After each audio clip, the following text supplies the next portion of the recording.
Admiral Kim stared at the holographic display hovering above his desk, the soft blue glow illuminating his concerned face. The screen showed a rotating image of Earth, that small blue-green planet in the unremarkable solar system humans called home. A pulsing icon labeled Low Threat flashed beside it. The classification had remained unchanged for over 50 galactic cycles, despite growing evidence that something wasn't quite right about these humans. "Computer, display Senior Observer Park's latest report," Kim ordered, his voice echoing in the quiet command chamber of his flagship, the Stellar Vanguard. The hologram shifted, replaced by footage from Earth's Pacific Ocean. A massive storm raged, waves taller than buildings crashing against a damaged offshore oil platform. By all reasonable calculations, the structure should have collapsed hours ago. Yet there were the humans, tiny figures in orange survival suits, fighting against nature itself. Kim leaned forward, watching as they secured evacuation lines in winds. That would have sent most Confederation species seeking shelter.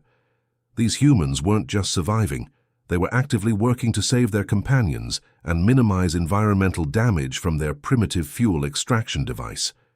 "Pause footage," Kim commanded. "Display previous incident reports from Observer Park." The screen split into 12 separate windows, each showing different scenes from Earth. Humans rushing into burning buildings to save strangers. Humans performing life-saving medical procedures with nothing but crude tools and determination. Humans working together to rebuild communities after natural disasters. Kim's second-in-command, Captain Tay, entered the chamber with a data tablet. "The Council has denied your request again, Admiral. Earth's classification remains unchanged." Kim gestured toward the frozen images. "Look at this, Tay. How can the most sophisticated threat assessment system in the galaxy still classify these beings as low threat? They shouldn't be able to do half these things." Tay approached the display, studying the images with professional detachment. "Their technology is primitive. Their weaponry barely functions beyond their atmosphere. They haven't even established permanent settlements on their neighboring planets. The assessment algorithms are clear."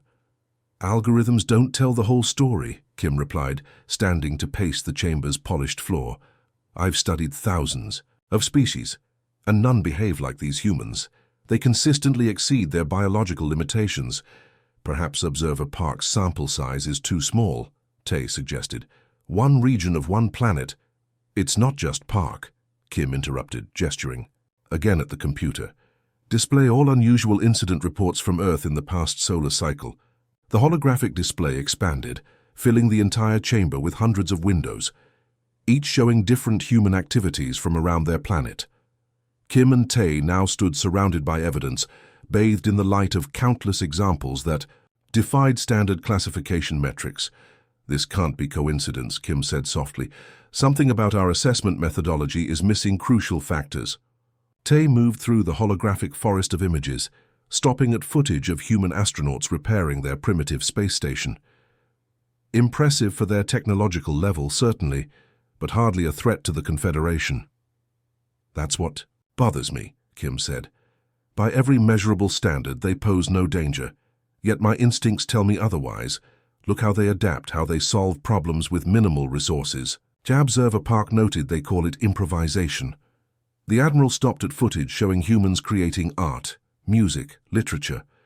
They imagine possibilities that don't exist, then make them real.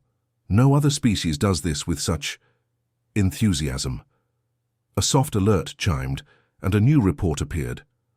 Another observer, stationed in what humans called Antarctica, documented scientists working in temperatures that should have driven them to shelter. Instead, they seemed almost energized by the challenge. "Computer, display Earth's historical conflicts," Kim ordered. The chamber darkened momentarily before filling with scenes from human wars. Tay flinched at the primitive brutality displayed, but Kim watched intently. "Their savagery is another reason for their classification," Tay noted. "They expend tremendous resources fighting each other." "Yes," Kim agreed, "but look what follows." He gestured, and the display shifted to show post-war reconstruction. Technological advancements born from conflict, societies rebuilding stronger than before. They learn, adapt, and improve even from their worst mistakes. Kim returned to his desk, activating his secure communication panel. I'm going to request direct intervention authorization. Tay looked alarmed. Admiral, that's against protocol for low-threat species. The Council relies too heavily on algorithmic assessment, Kim interrupted. Something isn't adding up, and I intend to find out what. On his screen appeared the stern face of High Counselor Bay, who managed first contact. Protocols. Admiral Kim, this is unexpected. Counselor, I'm formally requesting authorization for direct observational contact with Earth. Bay's expression remained neutral, but her tone betrayed surprise. Earth? That's highly irregular for a low-threat classification. I believe our assessment may be incomplete, Kim replied, sending selected footage from his display to the Counselor. These incidents suggest capabilities beyond their technological level. Bay reviewed the footage in silence before responding. Most unusual, yet our algorithms have never been wrong before. Which is precisely why this warrants closer investigation, Kim pressed. What if humans represent something our algorithms aren't programmed to recognize? The Counselor seemed to consider this. The diplomatic vessel, Celestial Observer, is available in that sector. But, Admiral, observe only. No contact without direct authorization. Understood, Counselor. Thank you. After the communication ended, Tay approached cautiously. You realize this could damage your career if you're wrong? Kim nodded. Watching Earth rotate slowly in the holographic display, and if I'm right, it could change everything we think we know about sentient development. He reached for the ship's intercom. Navigation, set course for Sol System, third planet, maximum discretion protocols. Kim turned to his second-in-command, with determination in his eyes. It's time I saw these humans for myself. The Celestial Observer slid into Earth orbit, with the silence and grace that exemplified Confederation technology. From the command deck, Admiral Kim watched the blue planet grow larger in the view screen, its swirling white cloud patterns and vast oceans somehow more vibrant than the holographic projections he'd studied for weeks. Cloaking systems functioning. At optimal levels, reported Navigation Officer Moon. We're positioned above their northern hemisphere as requested. Excellent, Kim replied, straightening his formal diplomatic uniform. Though the humans couldn't see them yet, protocol demanded proper appearance. Begin passive scans. I want comprehensive atmospheric and communication monitoring. The ship's systems hummed quietly as they collected data. Earth's radio and digital transmissions flooded into the Celestial Observer's analysis computers. Thousands of languages and billions of conversations, sorted and categorized with perfect efficiency. Admiral, called Science Officer Min from her monitoring station. We're detecting increased military communications from several nation-states.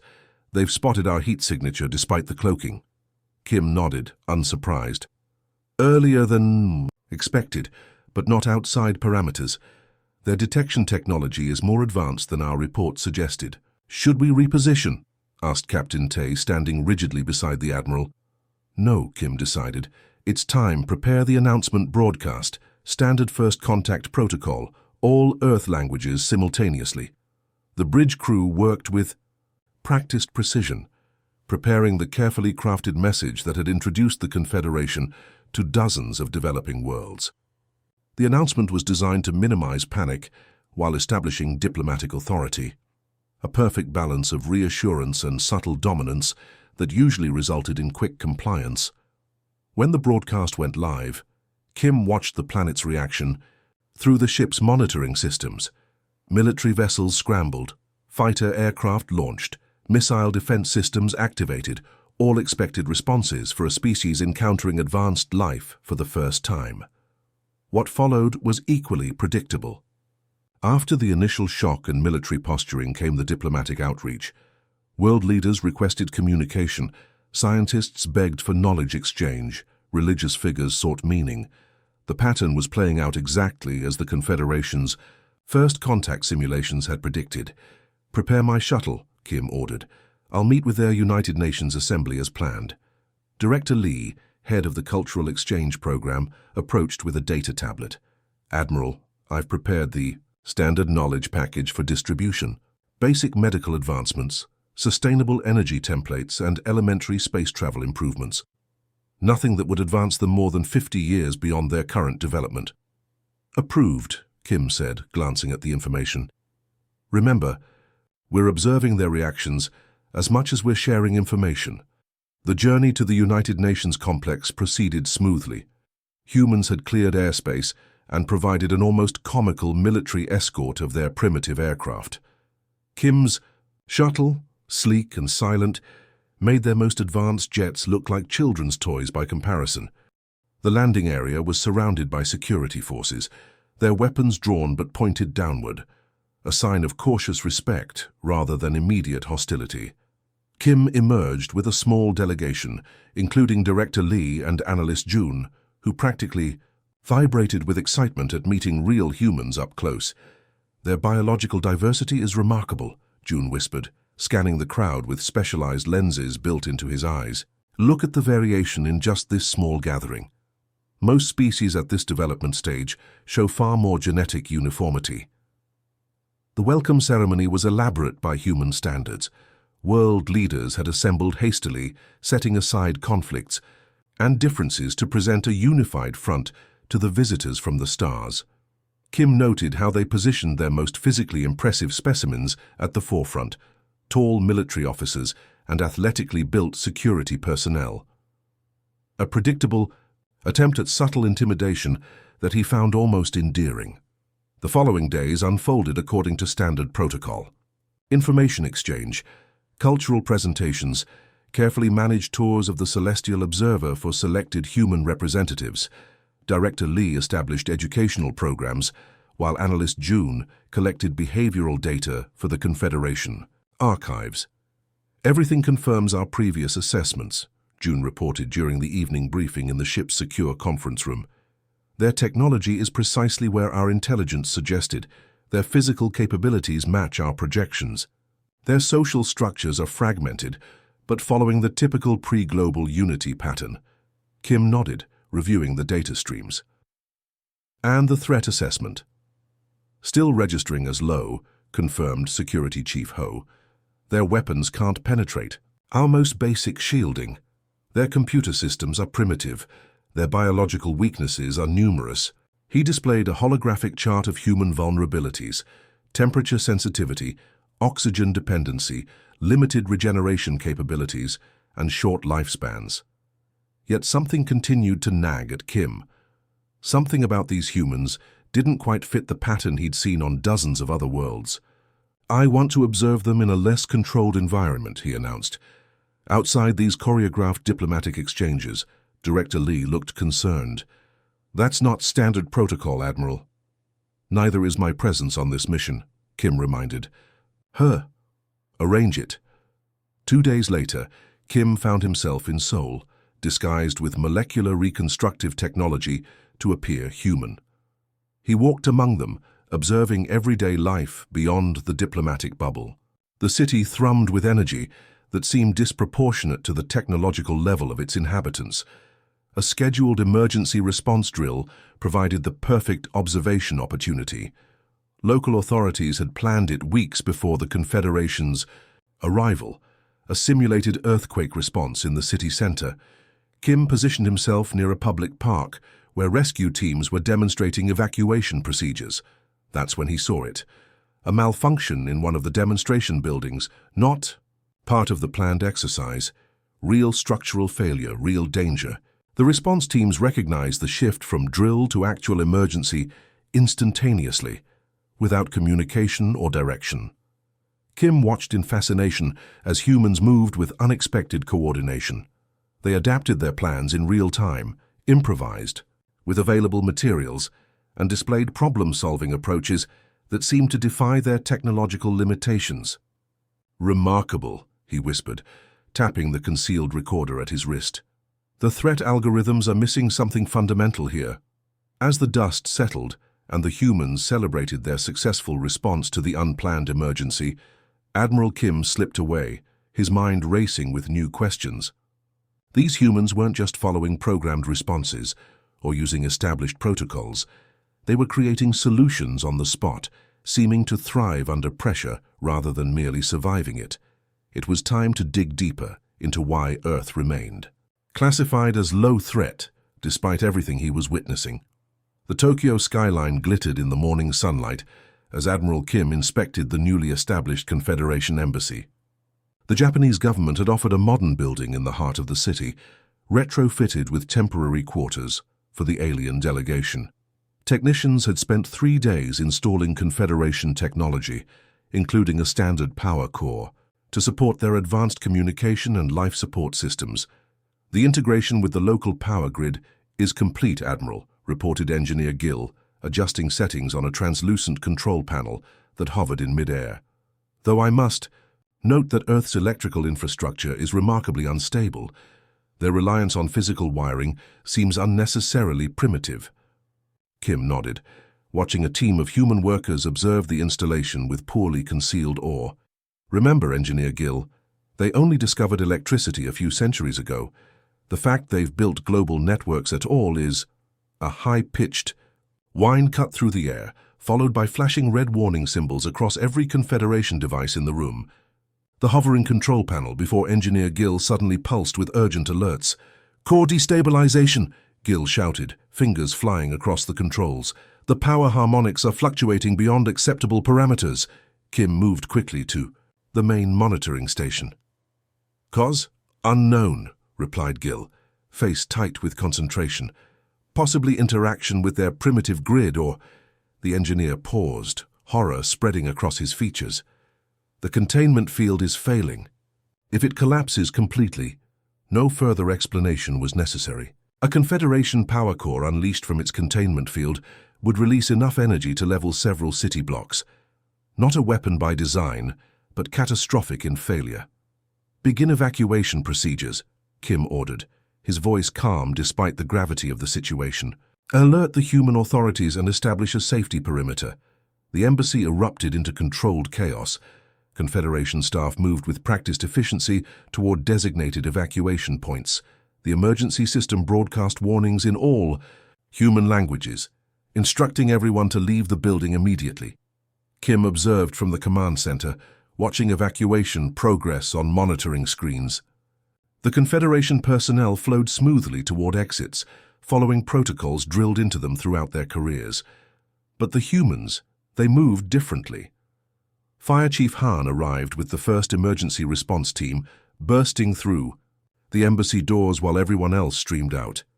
The stocky man with salt and pepper hair assessed the situation in seconds, barking orders into his radio even as he approached Kim. "Where is it?" Han demanded, dispensing with diplomatic niceties. "The power source that's failing?" Engineer Gill looked toward Kim for permission before answering. "Sub-level 3, Eastern Quadrant. But you must evacuate. Your protective equipment is insufficient for radiation of this type." Han ignored the warning, turning to his team. "Get these people out.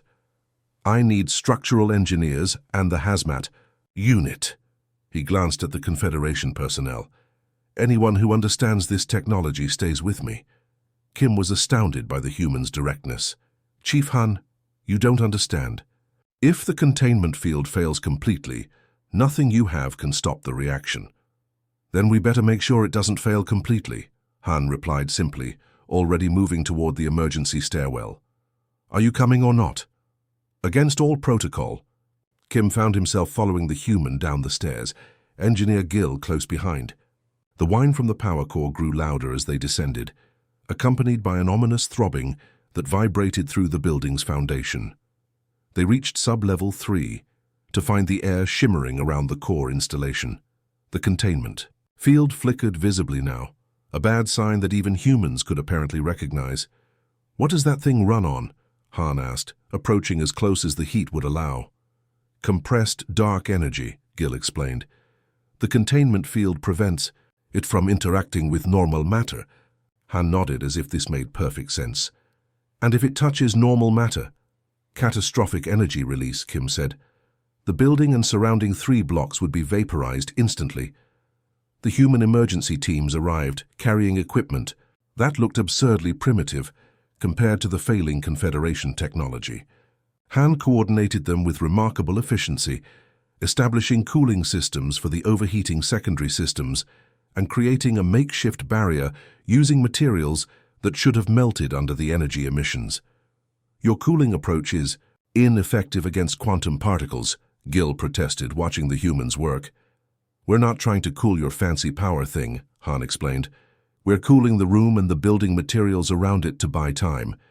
The concrete and steel will absorb heat for longer if we keep them below their failure point. Kim watched in amazement. It was such a simple solution, yet no Confederation engineer would have considered it. Their training focused on direct intervention, with the technology itself, not the environment around it. More human emergency workers arrived, including specialists in protective suits that seemed laughably inadequate against the danger they faced. Yet they worked without hesitation, following Han's directions while adapting to challenges on the fly. We need to redirect the power flow, Han told Engineer Gil. Can your system handle a sudden power dump if we hook it to our grid? Gil looked stunned. You want to absorb a dark energy surge into your electrical system? That's impossible. Your infrastructure can't possibly... Just tell me what adaptations we need to make, Han interrupted.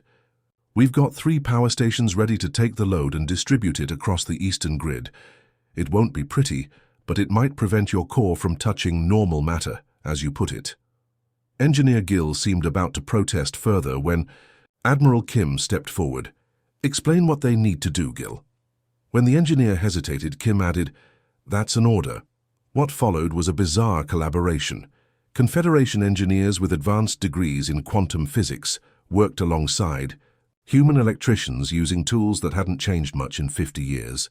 The humans suggested improvisations that made the Confederation staff visibly uncomfortable, yet somehow aligned with theoretical models they hadn't considered. Chief Han directed his team with unwavering confidence, never showing doubt even when sweat poured down his face from the increasing heat. 3 times the containment field nearly collapsed, and 3 times the humans made adjustments that stabilized it just enough to continue working. 4 hours later, the crisis was over. The power core had been safely disconnected, its energy gradually dispersed through a combination of Confederation protocols and human improvisation that, by all reasonable scientific prediction, should never have worked. Science Officer Song arrived as the emergency teams were packing up their equipment. She had been observing from the Celestial Observer, recording everything. I've reviewed Earth's historical archives, she told Admiral Kim quietly. This behavior is consistent throughout their development. When faced with disasters, fires, floods, earthquakes, even their primitive nuclear accidents, humans consistently move toward the danger rather than away from it. Kim watched Chief Han coordinating the last of his team, checking each person, individually for signs of radiation exposure. It defies logical risk assessment. Indeed, Song agreed. I've documented 43 separate incidents in the past Earth century where humans saved others at the cost of their own safety, often in situations where survival calculations would indicate minimal chance of success. As the human emergency workers departed, Chief Han approached Admiral Kim with an expression of simple professional satisfaction. Your core is stable now, he said, though I'd recommend replacing it with something less dramatic. Kim couldn't help but smile at the human's understated description of a near-catastrophic event. Thank you, Chief Han. Your actions today were unexpected. Han shrugged. Just doing the job. He looked around at the damaged embassy. We'll have structural engineers check the building tomorrow. Should be safe enough, but better to be sure. As the human walked away, Admiral Kim turned to Science Officer Song. Update the threat assessment algorithms with today's data. Song checked her device and frowned. I already did, Admiral. The classification remains unchanged, low threat. Kim stared after the departing humans, his conviction growing that something fundamental was missing from their understanding of Earth and its inhabitants. The Celestial Observer hung in orbit above Earth, its sleek hull reflecting the pale blue glow of the planet below. Inside his private quarters, Admiral Kim had transformed the space into an unauthorized research center. Holographic displays covered every wall, showing human activities across the planet, climbing impossibly steep mountains, diving to crushing, ocean depths, racing across burning deserts, surviving in freezing wastelands. Computer lock door and engage privacy protocols, Kim ordered, as Commander Day entered the room. The door sealed with a soft hiss, security fields activating to prevent any monitoring or interruption. Day's eyes widened at the scene before her. "Admiral, this goes beyond our mission parameters." "Our mission parameters are insufficient," Kim replied, gesturing to the displays. "Look at them, Day, really look. What do you see?" Commander Day studied the images, her analytical mind processing the patterns. Humans engaging in high-risk activities, often without adequate protection or preparation. "Exactly," Kim pointed to footage of a human free-diving to depths that should have crushed their lungs. Their own medical science says this shouldn't be possible, yet they do it anyway. And not just exceptional individuals, there's a consistent pattern across their entire species. Day approached one of the displays showing historical footage. "You believe the threat assessment algorithms are missing something fundamental?" "I know they are." Kim activated a central hologram showing the DNA structure of various galactic species. "I've had Science Officer Song secretly running comparative evolutionary analyses. The results are troubling." The display shifted to highlight human DNA alongside other sentient species the Confederation had encountered. Colorful strands rotated. Slowly, key sections brightening for emphasis. "Most intelligent species follow predictable evolutionary paths," Kim explained. "Natural selection favors stability, efficiency, specialization. The Breen evolved perfect adaptation to their frozen world. The Vorel developed specialized digestive systems for their toxic atmosphere. The Lintari gained extraordinary vision for their dimly lit planet." Standard evolutionary theory, Day agreed, but humans... Kim manipulated the display, highlighting the human DNA strand. "Humans evolved for adaptability rather than specialization. They can survive in almost any environment on their planet, from scorching deserts to frozen tundra. No other species we've encountered shows this range of environmental tolerance." Day frowned. "That still doesn't make them a threat. Adaptability without technology is limited. It's not just biological adaptability." Kim switched the display to show human brain scans. Security specialist Yoon has been analyzing their neural patterns. "Show her what you found, Yoon." A door at the back of the quarters opened, revealing a small adjoining room where security specialist Yoon sat, surrounded by monitoring equipment. The young officer looked exhausted, but excited as she joined them. "Humans have what I can only describe as illogical persistence," Yoon explained, bringing up comparative neural scans. "When faced with impossible problems, most species' brains show activation in regions associated with retreat or acceptance. Human brains show increased activity in creativity and problem-solving centers. They don't recognize when they should." "Give up," Day said slowly. "Precisely." Kim pointed to a video of humans building a bridge across a raging river using only fallen trees and vines. They routinely accomplish tasks their knowledge and technology should prevent, simply because they don't know they can't. Yoon nodded enthusiastically. "I've documented hundreds of cases where humans were told something was impossible, only to achieve it within a generation. Their moon landing program went from rudimentary rockets to lunar surface missions in less than 70 years, a development curve that defies all predictive models. What's most concerning," Kim added, "is their crisis response." He switched the display to show various natural disasters, earthquakes, tsunamis, volcanic eruptions. Humans have faced at least 5 near-extinction events in their brief evolutionary history. Each time they not only survived but emerged stronger. Day crossed her arms, processing this information. "The Confederation's threat assessment algorithms focus on technology level, military capability, and resource utilization. They don't measure whatever this is." "Exactly," Kim agreed, "and I believe that's intentional." Both Yoon and Day stared at him. "Intentional?" Day asked. "Are you suggesting the algorithms were designed to underclassify humans specifically?" Kim moved to a secure data terminal and entered a complex authorization code. "I accessed the original threat assessment framework from the Confederation archives. It was developed 3,000 years ago by the founding species, long before humans had developed even basic agriculture." A new hologram appeared, showing the original algorithmic structure with certain parameters highlighted in red. These exclusion parameters effectively ensure that species with human-like adaptability and persistence traits will always be classified as low threat, regardless of other factors. Kim pointed to specific code sections.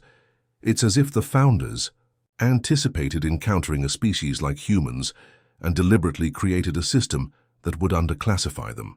Commander Day's expression darkened. That would violate the Confederation's most fundamental principles of objective assessment and scientific accuracy.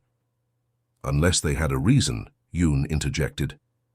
A species like humans could potentially develop faster and less predictably than standard models project. If the algorithms classified them accurately as a potential threat, Confederation protocol would require containment or monitoring that might accelerate their development through exposure to advanced technology. A soft alert sounded from one of Yoon's monitoring devices. She hurried over to check it, her expression shifting from curiosity to concern. "Admiral, you need to see this." She transferred the feed to the main display. The hologram now showed a human scientific laboratory where researchers were examining a small piece of Confederation technology, a communication device that had been damaged during the embassy incident. "They've been studying our technology," Day observed. "Yes, but look at what they're doing," Yoon said, enhancing the image. The humans weren't just studying the device, they were replicating parts of it using their own primitive materials. In 3 days, they had reverse-engineered concepts that had taken other species decades to develop. "Impossible," whispered Day. "Their material science isn't advanced enough to—" "They don't know that," Kim interrupted. "That's what makes them different. When other species encounter technology beyond their development stage, they recognize the gap and proceed with careful study. Humans see advanced technology and immediately start figuring out how to build it themselves, regardless of whether they should be capable of doing so." The Admiral turned to face his officers, his expression grave. "I believe the founders classified humans as low threat, not because they're harmless, but because any other classification would trigger protocols that might accelerate their development. It's not dismissal, it's containment." Commander Day looked troubled. "If you're right, we've just broken that containment by making contact." Kim nodded slowly. "And the Confederation needs to know before it's too late." He gestured to the displays showing humans across their planet, innovating, adapting, overcoming challenges they shouldn't be able to face. "They're not dangerous because of what they can do now. They're dangerous because of what they might become, faster than any predictive model can calculate." Yoon looked from the Admiral to the images of humanity. "So what do? We complete our investigation," Kim decided. "We gather irrefutable evidence that the threat assessment algorithms are flawed or deliberately misleading, and we present it to the High Council."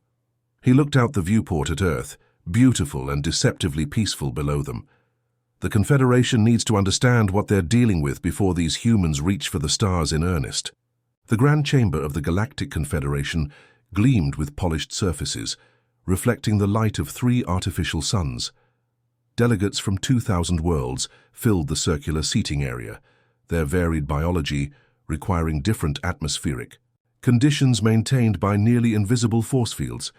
Admiral Kim stood at the center platform, feeling the weight of countless eyes upon him. "The Admiral appears to be confused about proper assessment protocols," High Counselor Bay was saying. Her voice amplified throughout the chamber. "His unauthorized investigation has led to speculative conclusions that contradict thousands of years of established classification methodology." Kim waited patiently as murmurs rippled through the assembled delegates. The journey back to Confederation Space had taken 3 weeks, during which he and his team had prepared their case meticulously. Now everything depended on the next few moments. "The Council recognizes Admiral Kim," announced the moderator, a tall being with luminescent skin who maintained order in these proceedings. Kim activated his presentation interface, and the chamber darkened slightly as holographic displays appeared around him. Earth rotated slowly above his head, looking deceptively peaceful. "Esteemed Council members, I stand before you with evidence of the most significant classification error or deliberate deception in Confederation history." Kim's voice remained steady despite the gravity of his accusation. "My team has discovered That humans of Earth possess qualities that make them uniquely dangerous, yet they remain classified as low threat. He gestured, and the display shifted to show humans in various environments, climbing mountains, diving in oceans, surviving in deserts. Humans evolved not for specialization, but for adaptation. While most species optimize for specific environments, humans can survive virtually anywhere on their planet. This adaptability extends beyond physical resilience to problem-solving approaches that defy predictive modeling. Another gesture brought up comparative neural scans. When faced with supposedly impossible challenges, humans experience neural activation patterns entirely different from any known species. Where others recognize limitations, humans see possibilities. The council chamber remained silent as Kim continued his presentation, showing footage from the embassy incident, the humans' rapid study of Confederation technology, and their historical pattern of emerging stronger from near-extinction events. Most concerning is their development speed, Kim explained. Human technology has advanced from primitive combustion engines to rudimentary space exploration in less than 200 years, a rate that exceeds our fastest developmental models by a factor of 7. High Counselor Bay interrupted, "Admiral, while these observations are interesting, they do not override the objective assessment of our classification algorithms, which have served the Confederation reliably for millennia." "That is precisely my point, Counselor." Kim activated his final evidence display, the original algorithm code he had discovered. The classification system itself contains parameters that specifically exclude human-type adaptability traits from threat calculations. The chamber erupted in discussion as delegates viewed the evidence. Kim waited for the moderator to restore order before continuing. These exclusion parameters were programmed into the very foundation of our threat assessment system, 3,000 years before humans developed their first civilizations. The only logical conclusion is that the founding species anticipated encountering beings like humans and deliberately created a system to ensure they would be classified as low threat, regardless of their actual potential. Elder Counselor Choi, the oldest member of the governing body and one of the few remaining representatives of the Confederation's founding species, rose slowly from his seat. The chamber immediately fell silent in deference to his ancient authority. "You have gone too far, Admiral," Choi said, his voice carrying despite its softness. "These accusations border on treason against the Confederation itself." Kim bowed respectfully, but stood his ground. "I mean no disrespect, Elder Counselor, but the evidence is irrefutable. The algorithms were deliberately designed to underclassify species with human-like traits. The question is why?" Choi studied Kim for a long moment before turning to address the full council. "Perhaps it is time for truth after all these millennia." The elder's words sent shockwaves through the chamber. He moved slowly to the center platform, joining Kim. "The Admiral is correct," Choi announced, causing gasps throughout the chamber. "The founding species did indeed create the classification system with specific parameters regarding adaptability and innovation potential, but not out of deception, out of necessity." Choi activated his own display, showing ancient star maps and historical records never before revealed to the Council. Before the Confederation existed, our ancestors encountered another species with traits remarkably similar to these humans. They too adapted quickly, solved problems in unpredictable ways, and advanced technologically at rates that defied all models. The display showed a barren, cratered world, once a thriving planet. They destroyed themselves before they could become a true interstellar power, but not before causing devastation across 3 star systems.